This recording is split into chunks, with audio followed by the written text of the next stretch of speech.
La mort de Ace fut et reste le passage le plus marquant de One Piece de par sa symbolique, sa mise en place et surtout ses conséquences sur la destinée de Luffy. Cependant, on peut se poser la question suivante. Et si Sabo avait sauvé Ace à Marineford? Il est en effet ici question de s'interroger sur cette possibilité qu'avait laissé entrevoir Oda en nous partageant des planches où nous voyons Sabo intervenir in extremis avant que Sakatsuki ne transperce le corps de l'ancien capitaine de l'équipage d'Espades.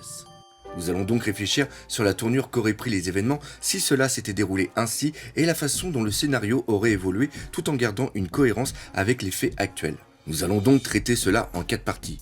Premièrement, avant Marineford. Deuxièmement, pendant Marineford. Troisièmement, la séparation après la guerre au sommet. Et enfin, après l'ellipse. Dans la chronologie établie par Oda, Sabo retrouve la mémoire grâce à l'annonce de la mort tragique de Ace dans le journal après la guerre de Marineford. Dès lors, il est intéressant de savoir pourquoi Sabo n'a pas retrouvé la mémoire plus tôt lors de l'annonce de la capture et la future exécution de Ace au point ardent. Cet événement qui fut l'élément déclencheur pour Luffy afin qu'il aille libérer son frère de la prison d'Impel Down. L'anime nous apporte un complément d'information car durant l'épisode 737 et 738 réalisé en suivant les notes d'Ichiro Oda, on apprend que Sabo était en mission durant ces événements et ainsi il n'a pas eu connaissance de la destinée de Luffy. L'imminence de la mort de son frère aurait pu être l'élément déclencheur qui aurait soulevé le voile sur son amnésie. Il est désormais facile de deviner qu'il n'aurait pu rester de marbre dans une telle situation, mais la dure réalité s'oppose à lui. Son rôle au sein des révolutionnaires et le but ultime de l'organisation sont trop importants pour partir sur un coup de tête sans réfléchir aux conséquences de son acte. En effet, doit-il risquer la vie de milliers d'innocents pour une seule vie, fût-elle celle de son frère? Ce choix crucial se fera pourtant en une fraction de seconde, il partira seul. La finalité de la cause pour laquelle il lutte depuis si longtemps ne peut être mise en péril par l'envoi d'un groupe de révolutionnaires pour délivrer le pirate au point ardent. Car même s'il se sent capable d'endurer 1000 souffrances face à la cruauté et la détermination du Cypher Pole pour obtenir leur vérité, qu'en est-il de ses compagnons? De plus, il doit partir maintenant. Car même si Dragon se bat pour la liberté, son pragmatisme l'obligera à mettre tous les moyens en œuvre pour raisonner cette tête de mule. Et si la justesse de ses mots n'arrive pas à convaincre Sabo, alors la tempête de sa détermination et de ses poings le plongera dans l'inconscience pendant quelques temps.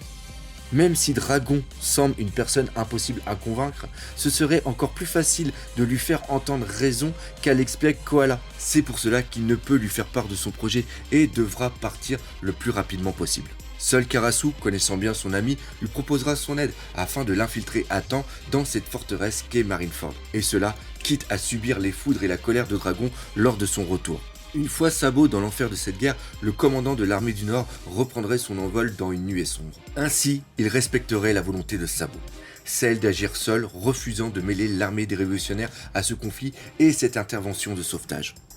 C'était son combat, celui d'un frère et non d'un soldat.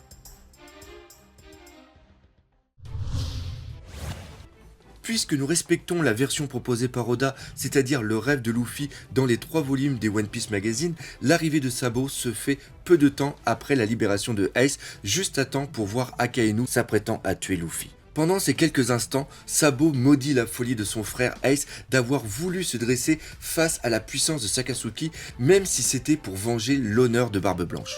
Le piège d'Akainu était si évident. Jouer avec l'amour et l'orgueil d'un homme envers un mentor ou tout simplement d'un fils envers son père.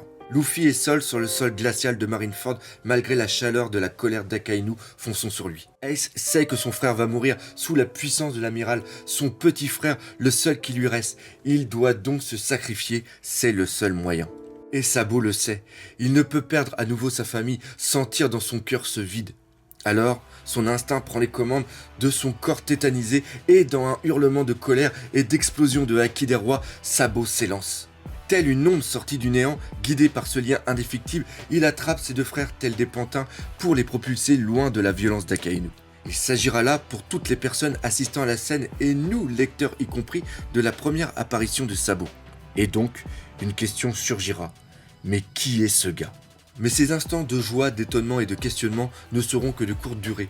car pour Sakasuki, cette intervention ne fait que retarder l'inéluctabilité de la mort de Ace et de Luffy et accessoirement de l'insecte qui vient de les sauver. La colère de Sakasuki n'aura d'égal que sa volonté de les détruire. Le magma sortira des entrailles de Marineford, se transformer en chien rouge incandescent, tandis qu'une pluie de météorites s'abattra, assombrissant le ciel et annonçant le crépuscule des trois frères. Mais comme au bon vieux temps, la folie prendra le pas sur la logique dans le cerveau des trois illuminés qui décideront de s'allier pour faire face à leurs dangereux prédateurs. Cependant, ils ne sont pas face à un tigre géant de la forêt du Mont Corvo, mais sûrement à l'un des hommes les plus puissants, si ce n'est le plus puissant combattant de la marine. Alors, on ne jouera pas les fanboys aveuglés, car même à 3, soutenus par d'autres pirates tels que Jinbei, Marco ou Ivankov, c'est un terrible amiral qui se dresse devant eux. De plus, dans quelques minutes, Akainu sera épaulé par des alliés capables de transformer le paradis en un enfer de glace et de lumière. Les pirates doivent s'unir face à cette menace juste le temps de trouver une ouverture pour tout simplement fuir. Mais Ace, même s'il semble être le plus puissant de la fratrie, est aussi le plus têtu. Dans son esprit, pas de fuite possible, car beaucoup trop ont souffert et sont morts à cause de lui durant cette guerre. Donc, durant ces quelques instants face à Akainu, Ace ressortira blessé, une blessure qui le fera tomber dans la conscience. Ceci est le meilleur moyen narratif pour l'évacuer sans qu'il fasse d'histoire, car on ne peut l'imaginer partir lorsque Barbe Blanche trouvera la mort sur ce champ de bataille par les armes de Teach et de son équipage. Car oui, même si dans cette temporalité Ace est délivré de sa mort, celle de Barbe Blanche est nécessaire. Barbe Blanche se sacrifiera pour que son équipage puisse s'enfuir. Ce sera sa dernière action, ce sera sa dernière volonté, ce sera son dernier sourire. Car quel est plus beau destin d'un père que de mourir pour que ses enfants puissent vivre. Avant que la dernière étincelle de vie ne quitte son corps, il aura une dernière pensée pour Roger en lui disant merci. Merci, car on peut estimer que Ace fut inconsciemment un cadeau de Roger envers son vieux rival qu'il appréciait malgré tout. Car ce vieux fou devenu seigneur des pirates avait cette faculté de lire en toutes choses.